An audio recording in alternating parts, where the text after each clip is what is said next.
Various definition of graph and some definitions. Okay, we have discussed about what is the graph. Discuss about what is the graph, what is the null graph. Okay, what is the finite and infinite graph. Okay, and what is the handshake theorem. Handshake theorem. What is the handshake theorem? And definition of walk, path, and circuit. In last lecture, we discussed about graph, null graph, finite and infinite graph, and handshake theorem, and walk, path, and circuit.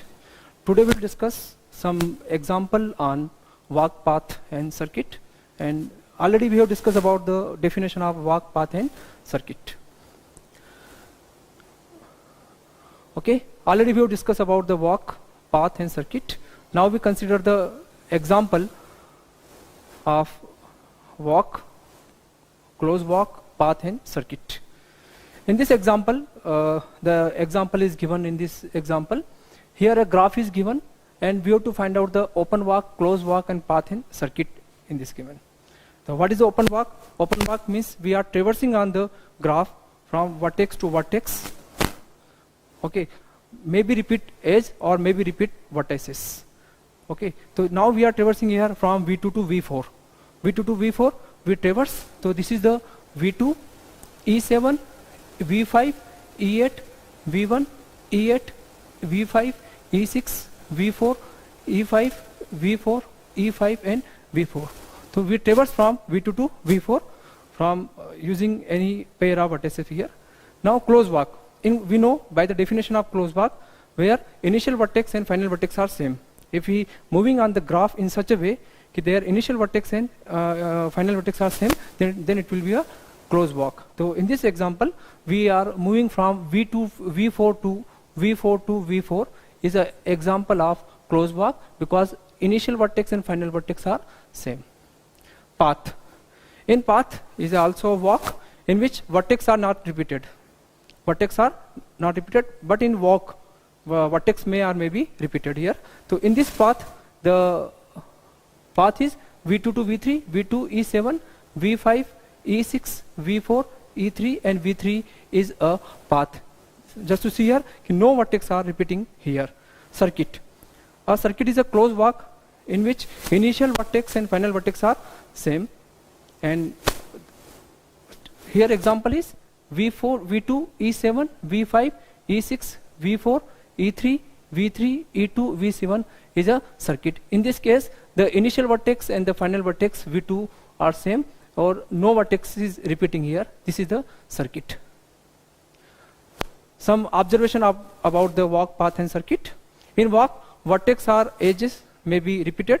This is a open walk. In closed walk, walk in which initial and ending vertex are same.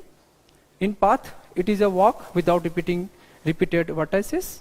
In circuit, it is a closed walk in which vertices are distinct, no repetition of vertex except initial and ending vertex. The number of edges in a walk is called a length of a walk. In previous example, just we see the previous example, the length of the open walk is the number of edges is E7, E8, E8, then E6, E5, and E5.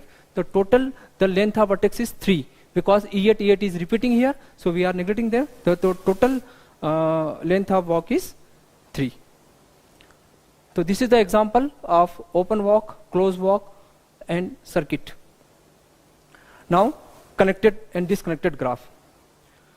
A graph is said to be connected if there exists at least one path between every pair of vertices. Otherwise, graph is said to be disconnected. A null graph of more than one vertex is a disconnected graph here. And a disconnected graph consists of two or more connected graph. Each of these components are known as the each of these connected subgraph is known as the components. So what is the components? Components is in a disconnected graph. The various connected subgraph is known as the components. In example, there are two subcomponents First is, this is the example of, this is the connected graph. This is the example of connected graph. Okay, because of between every pair of vertices, there is a path exists. If suppose we have to move from B to D, so there is a path. If you move to from B to H, there is a path. So between every pair of vertices, there is a path. So it is a connected graph. If we remove B to F here, if we remove D to F, then the graph will become disconnected here. So simple example. The example is, suppose we have the 4 vertices here. Suppose this is the vertices, and one edge is connecting with this graph here. So, okay, so this is your A, B, C and D. This is F. This is the F, E, E, F, and this is G and H. Okay. Now this is the connected graph. If we remove the edge DF, then it will become a disconnected graph. If we remove this graph here, now this is the disconnected graph, and these are 2 components.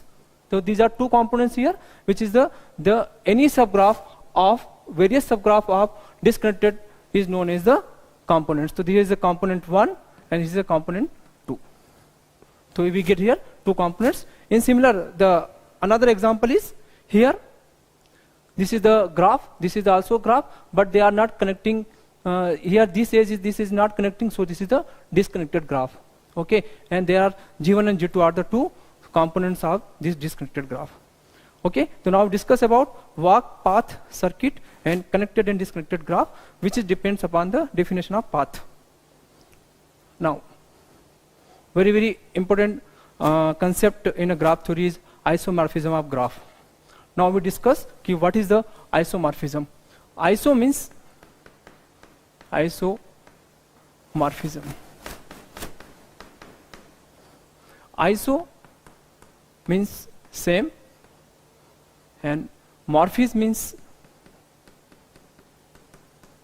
image. Morphism, image. That means 2 graph, they have the structurally they are different, but their internally structure are same. The graph is known as the isomorphism graph, means same image. So we discuss about what is the isomorphism. Isomorphism is very general concept, appear in the several area of mathematics. We already discussed about in algebra. We have discussed about in group theory about the isomorphism. In graph, what is the definition of isomorphism? We discuss here. The word derived from the Greek iso meaning equal or same, and the morphism meaning to form or shape. Okay. So isomorphic graph, 2 graphs are isomorphic if they are structurally identical, which means they have corresponds structural details. This is a very important point. When we are finding the isomorphism of graph, then we have to find what is the corresponding structural details of edges and vertices. 2 graphs G1 and G2 are said to be isomorphic to each other if there is 1-to-1 correspondence between their vertices and their edges, such that the incidence relationship preserved. Okay, incidence relationship preserved means there should be for the graph G1 and G2, if you have to check out whether both are the isomorphic or not, then we have to find the corresponding vertices of both G1 and G2, and their vertex and edges should follow the incidence and adjacent relationship. Okay, we discussed what is the meaning of incidence relation preserved.